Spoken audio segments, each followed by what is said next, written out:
The doctors had all said the same thing. She may never speak. For 5 years, the Mafia boss's daughter hadn't said a single word. No cries, no laughter, no dad. Money couldn't fix it. Threats couldn't change it. Even the most feared man in the city was powerless in front of his own child. That morning, he sat across the restaurant table from her, watching her push food around her plate in silence. Then something unexpected happened.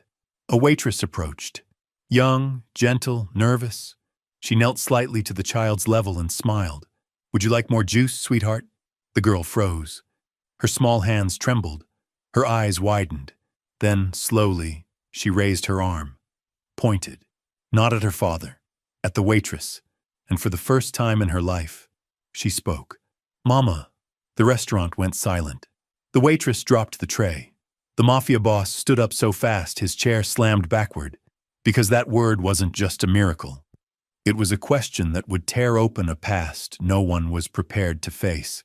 Stay with me until the end, because the truth behind why she called that woman Mama will change everything the Mafia boss thought he knew. Before we begin, don't forget to like this video, hit subscribe, and comment where you're watching from. Now, let's get into it. Vincent Romano wasn't the kind of man you crossed. He was the shadow behind every major construction deal in the city, the whisper that made judges change their minds, the ghost who decided which businesses thrived and which ones burned to the ground. His name alone could clear a room or fill a grave. But none of that power meant anything when he looked at his daughter. Sofia Romano was 5 years old with dark curls that caught the light and eyes that seemed to hold secrets no child should carry. She had been silent since birth, not selectively mute, not shy, completely, utterly silent. The doctors called it unexplained developmental delay. Vincent called it his greatest failure. Every specialist in the country had examined her. Neurologists from Johns Hopkins, speech therapists from Switzerland, even a priest who claimed he could heal the afflicted. Nothing. Sofia would sit through every appointment, every test, every therapy session with the same distant expression, as if she were watching the world through glass. The morning it all changed started like every other. Vincent had decided to take Sofia to lunch at Marcello's, an upscale Italian restaurant downtown where he conducted most of his business meetings. It was neutral ground, comfortable, familiar. The staff knew to keep their distance and their mouths shut. He helped Sofia into her booster seat at their usual corner table. The spot gave him a clear view of every entrance and exit, while keeping them tucked away from prying eyes. Sofia stared out the window at the busy street, her small hands folded in her lap. "What would you like today, Principessa?" Vincent asked softly, though he knew she wouldn't answer. She never answered. He had learned to fill the silence with gentle conversation, hoping that somewhere behind those dark eyes, she was listening. The waitress who approached their table was new. Vincent noticed immediately because he noticed everything. She was maybe 23, with auburn hair pulled back in a neat ponytail and nervous energy that made her hands shake slightly as she carried her notepad. Her name tag read Emma. "Good afternoon," Emma said, her voice warm despite her obvious nerves. "Can I start you off with something to drink?" Vincent ordered his usual espresso and a glass of milk for Sofia, but as Emma turned to leave, something made her pause. She looked down at Sofia, who was still staring out the window, and her expression softened. "You have such beautiful curls," Emma said gently, kneeling down to Sofia's eye level. "My little sister used to have hair just like yours." Vincent tensed. He didn't like strangers talking to Sofia, especially not getting that close. But before he could say anything, Emma continued, "Would you like some juice instead of milk, sweetheart? We have apple or orange." That's when it happened. Sofia's head turned slowly from the window. Her eyes focused on Emma's face with an intensity Vincent had never seen before. Sofia's small hand reached out, trembling, pointing directly at the young waitress. And then, clear as church bells on Sunday morning, Sofia spoke. "Mama." The word hit the restaurant like a physical force. Conversations stopped mid-sentence. Silverware clinked against plates as hands froze. Even the kitchen seemed to go quiet. Emma's face went white. The notepad slipped from her fingers and scattered across the floor. She stumbled backward, her chair legs scraping against the tile. Vincent shot to his feet so violently his chair toppled over. His hand instinctively moved toward the inside of his jacket where he kept his gun. His mind was racing, calculating threats, looking for exits, searching for explanations. Because Sophia had never spoken. Not once. Not to him, not to her doctors, not to her nannies.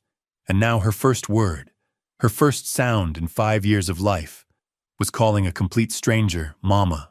Sophia, Vincent said, his voice carefully controlled but dangerous. What did you say? Sophia looked up at him, and for the first time in her life, her eyes were bright and alive. Mama, she repeated, pointing again at Emma. Mama here. Emma was backing toward the kitchen, shaking her head. I'm sorry, she whispered. I don't know why I've never seen her before. I just started working here last week. But Vincent was studying Emma's face now, really looking at her. The shape of her eyes, the curve of her jaw, something familiar lurked in her features. Something that made his chest tighten with a recognition he couldn't quite place. What's your last name? Vincent asked, his voice deadly quiet. Martinez, Emma stammered. Emma Martinez. The name meant nothing to him. But Sophia was reaching toward Emma now, making soft sounds he'd never heard her make before. Happy sounds. Like she was trying to communicate something urgent. Vincent's phone buzzed in his pocket. A text from his lieutenant. Boss, we got a problem at the docks. Need you here now. But Vincent couldn't move. He was trapped in this moment, watching his silent daughter come alive for a stranger, hearing her speak for the first time, and feeling like the ground was shifting beneath his feet. Manager, Vincent called out, never taking his eyes off Emma. I need to speak with the manager, now. A thin man in a cheap suit hurried over, wringing his hands. Mr. Romano, is everything all right? Is there a problem with the service? No problem, Vincent said slowly. I want to know everything about this waitress. When she started, where she came from. Everything. Emma was still standing there, frozen, as if running might make things worse. Sophia was stretching her arms toward her, making those soft, pleading sounds. And Vincent Romano, the most feared man in the city, realized he was about to uncover something that would either save his daughter or destroy everything he thought he knew about his own life. Save his daughter or destroy everything he thought life. The manager scurried away to retrieve Emma's employment file, while Vincent remained standing, his dark eyes locked on the young waitress. Sophia was becoming more animated by the second, reaching toward Emma with desperate little fingers. Please, Emma whispered, her voice breaking. I don't understand what's happening. I swear I've never met your daughter before. But Sophia wasn't letting this go. She climbed down from her booster seat before Vincent could stop her and ran directly to Emma, wrapping her tiny arms around the waitress's legs. The sound that came from Sophia's throat was pure joy, a laugh that Vincent had never heard in 5 years of fatherhood. The manager returned, clutching a manila folder with shaking hands. Her application, Mr. Romano. Everything's in order. Clean background check. No criminal record. She came from a small town upstate. Vincent snatched the file and flipped it open. Emma Martinez, age 23, born in Albany. Previous employment at a diner called Rosie's Place. Emergency contact listed as Maria Martinez, presumably her mother. But as Vincent scanned the personal information, one detail made his blood run cold. Date of birth, March 15th. The exact same day Sophia was born 5 years ago.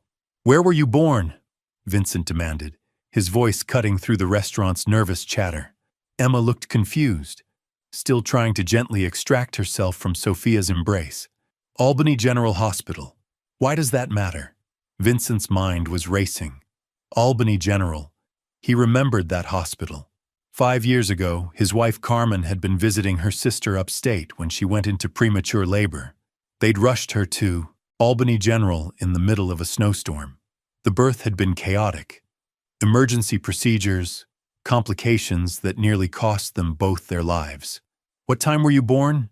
Vincent pressed, stepping closer. "I don't know exactly," Emma said, her confusion deepening. "My mom always said it was around midnight, March 15th going into March 16th. Sophia was born at 11:57 p.m. on March 15th, 3 minutes before midnight. Vincent's phone buzzed again. Another urgent message from his crew, but he ignored it. Nothing else mattered right now except the impossible coincidence unfolding in front of him. "Your mother," Vincent said slowly. "Where is she now?" Emma's face crumpled. "She died 2 years ago. Cancer. It's just me now." Something twisted in Vincent's chest. Carmen had died in a car accident when Sophia was 6 months old. 2 mothers, both gone. 2 daughters, born minutes apart at the same hospital. And now his silent child was calling this stranger Mama. The pieces were forming a picture Vincent didn't want to see. But Sophia was looking up at Emma with such pure recognition, such desperate love, that he couldn't deny what his instincts were telling him. "I need to make a call," Vincent said abruptly.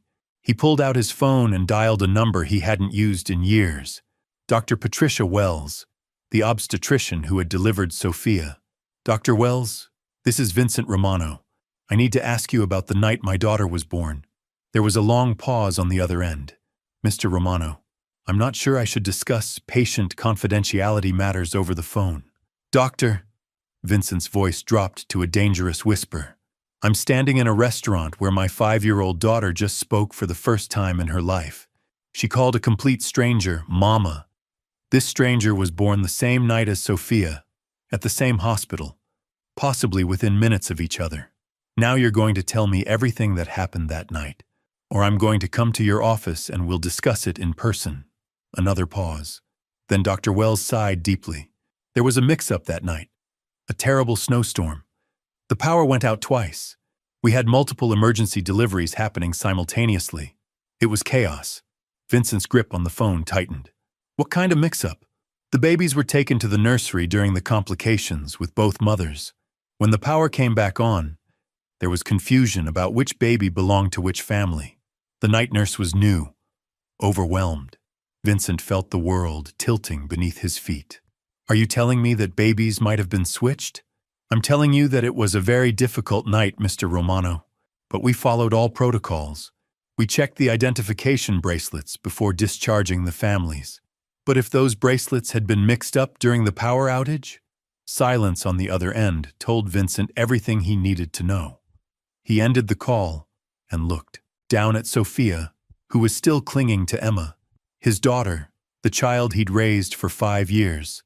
The silent little girl who'd never once called him Papa.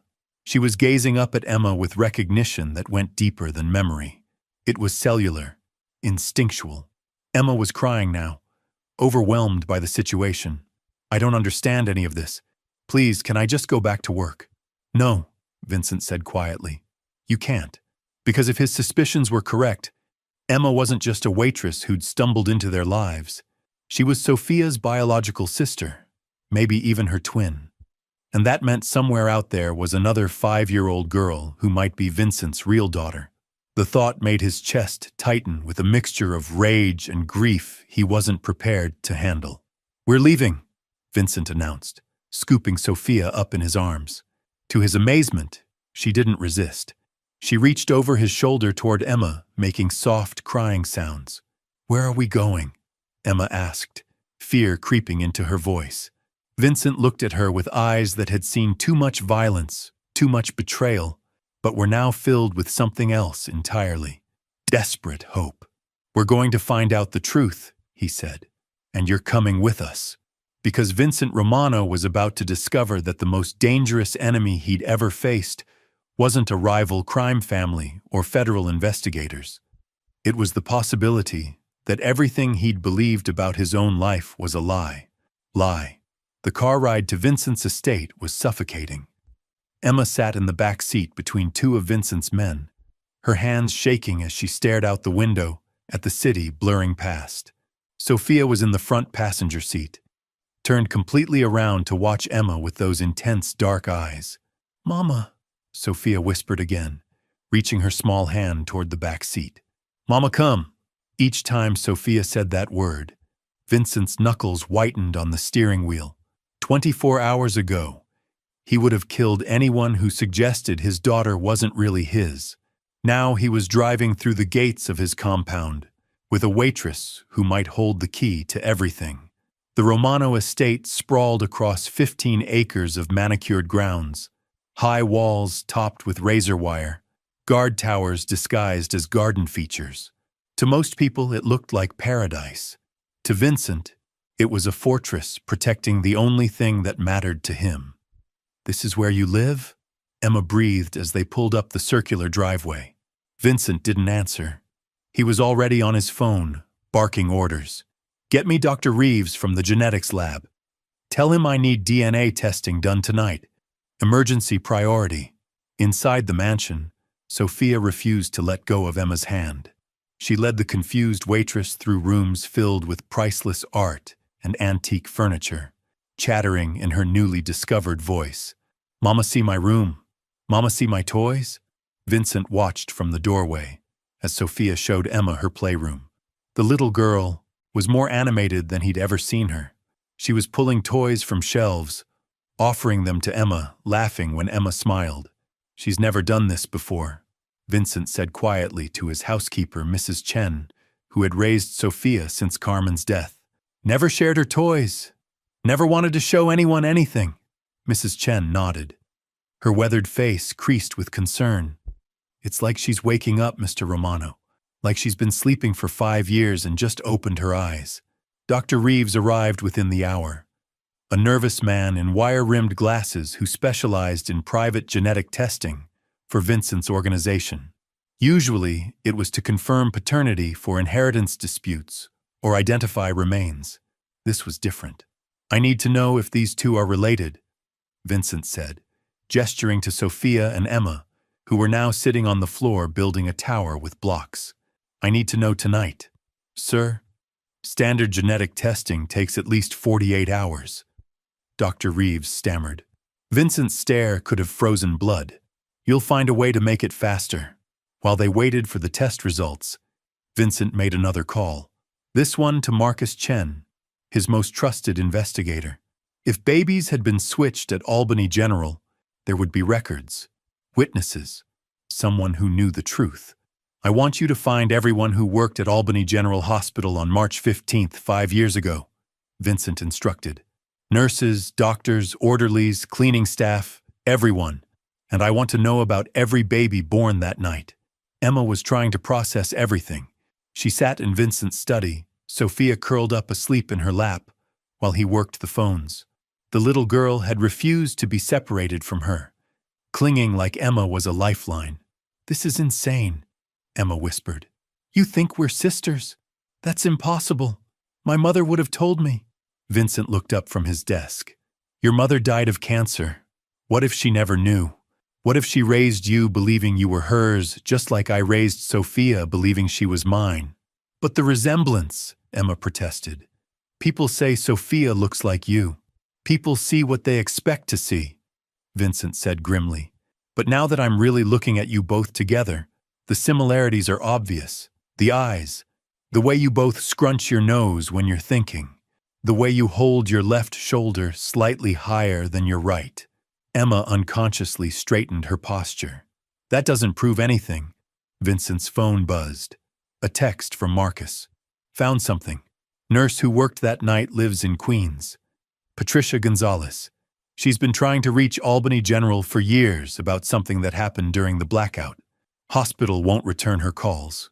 We're taking a drive, Vincent announced, standing up. There's someone we need to talk to. Patricia Gonzalez lived in a small apartment above a bodega in Queens. She was in her 60s now, retired from nursing. But when she opened her door and saw Vincent Romano standing there with Sophia and Emma, her face went pale. Oh my God, she whispered. I knew this day would come.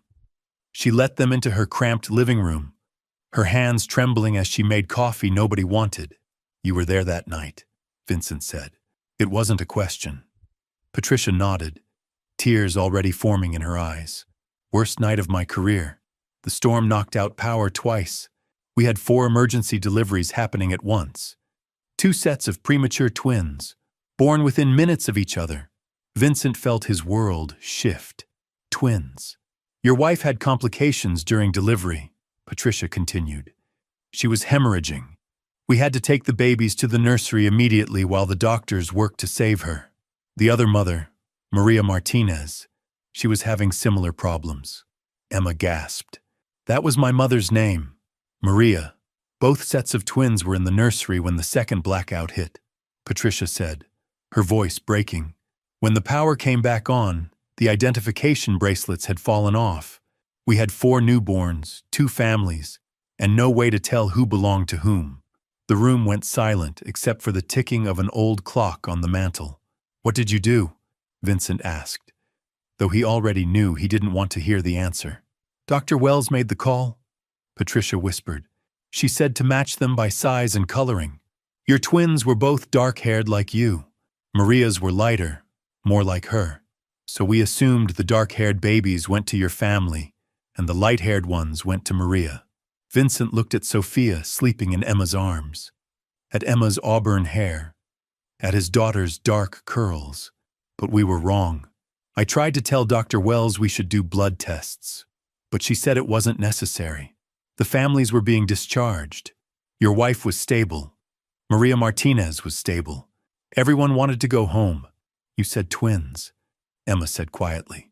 What happened to the other babies? Patricia's face crumpled completely. Maria Martinez took home a baby boy, dark-haired like your daughter. And you, Mr. Romano, you took home one of Maria's daughters. Vincent felt like he was falling through space. Where is he? Where is Maria's son? I don't know, Patricia sobbed. I tried to contact the families years later when I realized what we'd done, but Maria had moved. No forwarding address. And your family, well, you weren't exactly approachable. Vincent's mind was reeling. Sophia wasn't his daughter. Sophia was Maria Martinez's daughter. And somewhere out there was a 5-year-old boy who was his biological son being raised by strangers. But Emma was his daughter, his actual daughter, who'd grown up in poverty while he'd raised her twin sister in luxury, who'd worked as a waitress to survive while Sophia had everything money could buy. The other twin, Vincent said, his voice barely controlled. Emma's twin sister. What happened to her? Patricia looked confused. Your daughter? You have her. Sophia is Emma's twin sister. Vincent stared at the 2 girls.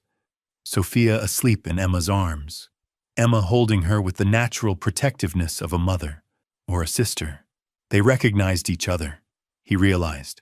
After 5 years apart, they still recognized each other. Emma was crying now, looking down at Sophia with new understanding. She's my sister, my twin sister. And you're my daughter, Vincent said quietly. My daughter who grew up without me while I raised your sister. The weight of it crashed over him like a tidal wave. 5 years of loving the wrong child. 5 years of his real daughter struggling alone. 5 years of a little boy who should have been his son growing up somewhere unknown. Vincent Romano had built an empire on knowing things other people didn't, on having information that gave him power. But this information felt like it was destroying him from the inside out. What do we do now? Emma whispered, still holding Sophia. Vincent looked at his daughters, both of them now, and realized the most dangerous war of his life was just beginning, because somewhere out there was a family who had his son, and Vincent Romano always collected what belonged to him. But this time, taking back what was his might mean destroying 2 more families in the process. The next 48 hours would test Vincent Romano in ways that bullets and betrayal never could. He sat in his study at 3 in the morning, staring at DNA results that confirmed what his heart already knew. Emma Martinez was his biological daughter. Sophia was her twin sister, but not his blood. Across the hall, both girls slept in Sophia's room. Emma had refused to leave, and Sophia had clung to her sister with desperate fingers. They'd fallen asleep holding hands. 2 pieces of a puzzle that had been separated for 5 years, finally finding their way back together. Vincent's phone rang. Marcus Chen's name flashed on the screen. "I found him," Marcus said without preamble. "The boy, your son." Vincent's grip tightened on the phone. "Where?" "Brooklyn. Family named Rodriguez took him in when Maria Martinez died. She never told them the truth about the hospital mix-up. They think he's their nephew, that Maria was his biological mother." "What's his name?" "They call him Miguel Rodriguez. He's 5 years old, attends kindergarten at Sacred Heart Elementary." "Vincent, there's something else you need to know." Vincent waited, though every instinct told him he didn't want to hear what came next. "The Rodriguez family is struggling financially. The father lost his job 6 months ago. They're behind on rent, medical bills piling up. The kid has asthma, needs expensive treatments they can't afford." Vincent closed his eyes. While he'd been raising Sophia in luxury, his biological son had been growing up in poverty, struggling for his next breath. The irony was brutal. "I want surveillance on the family," Vincent ordered. "Careful surveillance. I need to know everything about them. But they can't know we're watching. Not yet." "Boss, what are you planning?" Vincent didn't answer immediately. What was he planning? Take Miguel away from the only family he'd ever known? Destroy their lives the way his own had been destroyed by the truth? Or let his son continue living in poverty while Vincent had more money than he could spend in 10 lifetimes? "I don't know yet," Vincent admitted, "but I'm going to find out." The next morning brought chaos of a different kind. Emma woke up in Sophia's bed to find her twin sister missing. Panic shot through her as she searched the room, calling Sophia's name. She found them in the kitchen. Sophia was sitting on Vincent's lap while he fed her breakfast, something he'd done every morning for 5 years. But now everything felt different. The man feeding his daughter wasn't her father. The little girl in his arms wasn't his child. "Good morning," Vincent said quietly when Emma appeared in the doorway. His voice carried a weight that hadn't been there yesterday. Sophia looked up and smiled, the expression brighter than any Emma had ever seen from a 5-year-old. "Emma, sit with me." Emma took the chair beside them, studying Vincent's face. The resemblance between them was subtle but unmistakable now that she was looking for it. The shape of their jaw, the way they both tilted their head when thinking. How had no one noticed before? "I've been thinking all night," Vincent said as Sophia played with her cereal, "about what happens next." Emma's stomach clenched. "You're going to take her away from me again, aren't you? Now that you know the truth." "No," Vincent said, the word coming out harder than he intended. "That's not what I'm thinking at all." He set down the spoon and looked at Emma directly. "You're my daughter, my blood, and Sophia is your sister. For 5 years, I raised your twin while you grew up without the family you should have had. I can't undo that damage, but I can make sure it never happens again." Emma felt tears threatening. "What are you saying?" "I'm saying you both belong here. With me. With each other." Vincent's voice roughened. "I'm saying I want to be your father, if you'll let me, and I want Sophia to have her sister back." "But the Rodriguez family," Emma whispered. "Your son." Vincent's jaw tightened. "That's more complicated." Before he could explain, Mrs. Chen burst into the kitchen, her usually composed face flushed with panic. "Mr. Romano, turn on the news, Channel 7. Vincent grabbed the remote and flicked on the wall-mounted television. A breaking news banner scrolled across the bottom. "Hospital mix-up scandal. Babies switched at birth." The reporter's voice filled the kitchen. "Sources close to Albany General Hospital confirm that multiple infants may have been accidentally switched during a power outage 5 years ago. One family has already come forward claiming their child was given to the wrong parents." Vincent's blood turned to ice. Who talked? His phone buzzed with a text from an unknown number. "Saw the news. Interesting story about baby switches. Maybe we should meet. I have information you need." The message was signed with a single initial. R. Rodriguez. "They know," Emma breathed, staring at the screen. "Miguel's family knows about the mix-up." Vincent was already moving, his mind shifting into the cold calculation mode that had kept him alive in the underworld for 20 years. "Mrs. Chen, pack bags for Emma and Sophia. We're leaving the city for a few days."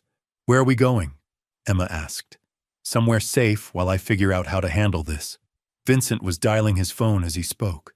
Marcus, I need the jet ready in 2 hours, and I need to know who leaked this story to the press. But even as he made arrangements, Vincent knew running wouldn't solve the fundamental problem. The truth was out now, spreading like wildfire. Soon every news outlet in the country would be covering the story of the Mafia boss, whose daughter wasn't really his daughter. And somewhere in Brooklyn, a little boy named Miguel Rodriguez was about to learn that his entire life was built on a mistake made during a thunderstorm 5 years ago. Sophia tugged on Vincent's sleeve. "Daddy, why is everyone scared?" Vincent knelt down to her level, looking into eyes that were so much like Emma's. It made his chest ache. "We're not scared, Principessa. We're just going on a little trip." "Emma coming too?" Vincent glanced at Emma, who was staring at the television with growing horror as more details emerged. "Yes, Emma's coming too. Because whatever happened next, he wasn't losing either of his daughters again. Even if one of them had never really been his to begin with. Even if claiming them both might start a war, he wasn't sure he could win. The phone rang again. This time, the caller ID made Vincent's blood freeze completely. FBI. Vincent stared at the phone screen, watching the FBI caller ID flash like a death sentence. His finger hovered over the decline button, but he knew avoiding this call would only make things worse. Federal agents didn't just disappear because you ignored them. He answered on the fourth ring. "Romano. Mr. Romano. This is Special Agent Sarah Chen with the Federal Bureau of Investigation. I believe you've seen the news this morning." Vincent's eyes flicked to Emma, who was holding Sophia protectively. Both girls were watching him with wide, frightened eyes. "I don't watch the news." "Then let me fill you in. A story broke about babies being switched at Albany General Hospital 5 years ago. Your name has been mentioned in connection with this incident. We'd like to speak with you." Vincent felt the walls closing in. The FBI had been trying to build a case against him for years, and now they had a legitimate reason to dig into his personal life. "I'm not available for interviews. Mr. Romano, this isn't about your business activities. This is about child welfare. We have reports that you may be in possession of a child who isn't legally yours. And that's the story of how one word changed everything. A mafia boss discovered his silent daughter wasn't his blood, but love doesn't require DNA. Sometimes the family you choose is stronger than the family you're born into.